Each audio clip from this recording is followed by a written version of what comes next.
We have been talking now for over a week about the possible unintended, or maybe intended but unexpected, or maybe intended and expected consequences of what we believe is the forthcoming Supreme Court ruling overturning Roe v. Wade. And we said, well, they'll probably try coming for gay marriage. They'll probably try coming for co-payment-free contraceptives. They're going to try these things. And we've since heard from the Texas governor of the Republican governor of Texas, Greg Abbott, that they want to come for the Supreme Court decision that says the children of undocumented immigrants have to be allowed to go to public school. They want to end that. And we've heard all these different things. I have a very, very dangerous example of this for you today. Anti-choice activist Abby Johnson appeared with radical right conspiracy theorist Stu Peters and previewed the idea of executions of abortion providers, right? If you believe in the death penalty and you believe abortion is murder and you believe that it is the abortion provider that is committing the murder, then it would almost logically follow that you would say, well, we've got to put the abortion providers to death. Now, as a reminder, Stu Peters, the guy on the left of your screen, if you're watching today, he is the same guy who once had either the flu or COVID, and he claimed that he was targeted by a bioweapon because he's against vaccines. Instead of just being like, well, actually, the simplest thing is I got the thing I'm not vaccinated against. that actually makes a lot more sense. Okay, so it's Stu Peters interviewing Abby Johnson. When they say this stuff, we should be listening to them. Okay, so abortion is illegal in my state.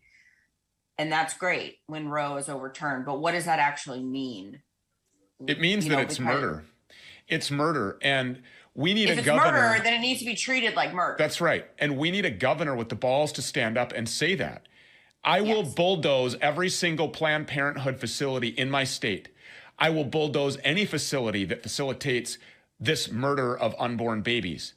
Okay, now, this is not merely something that they say. There have been dozens or hundreds of acts of vandalism, violence, and terror at family planning clinics across the country. And abortion doctors have also been murdered. Okay, so these are not idle threats. And listen to the words that they're using. Preborn, real living people. I will make it a criminal offense to fund anybody that does this. And if you're found out funding murder or carrying out murder, you will be executed. Wow. Period.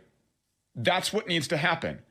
They need to be indicted and they need to be tried and they need to be executed. Now, before we go on to the Civil War part that they talk about, there are some on the radical anti-choice right who say, try and execute the abortion providers. There are others who go further and say execute the mother as well, because ultimately she's consenting to the procedure.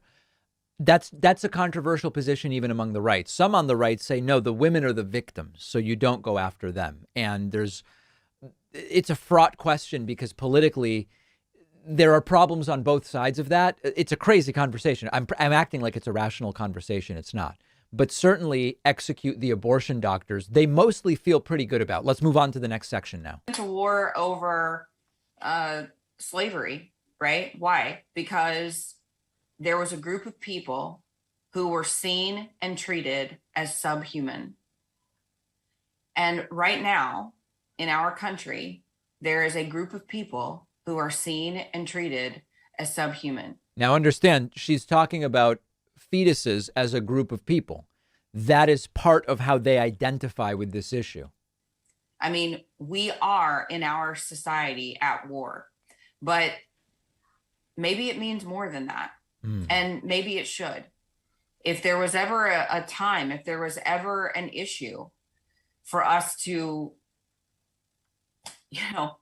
actually go to war over. Wow. If there was ever a time when this becomes illegal and if these clinics try to remain open and kill these babies, then maybe direct action needs to take place. That's right. They're talking about a civil war. They're talking about violence. By the way, at the bottom of the screen, I don't know if you can see this, it says the underbelly of the Soros plan to kill American babies. So it's never a good story on these right-wing channels unless you can somehow involve George Soros in it as well. This is the right-wing wet dream, killing abortion providers legally through the death penalty, okay, and a civil war. They're not kidding. And hopefully this will never happen, but they're telling the truth that they would like to see it happen. And we know there is willingness to do violence, to do murder from the anti-choice right. They've killed people. Dr. George Tiller, family planning doctor. We've talked about it. We covered it when it took place. I don't remember what year it was. Was it 2012? Let me be clear on that. George Tiller. Let me make sure I know. 2009. Sorry. 2009 in Wichita, Kansas. George Tiller was shot dead by anti-choice activists. And I recently appeared on the Daily Wire's Michael Knowles show again to talk about this issue of abortion. And we're going to be publishing that soon. And you will see the way in which these people talk about this issue incites violence. It incites violence. And this issue is not going away anytime soon.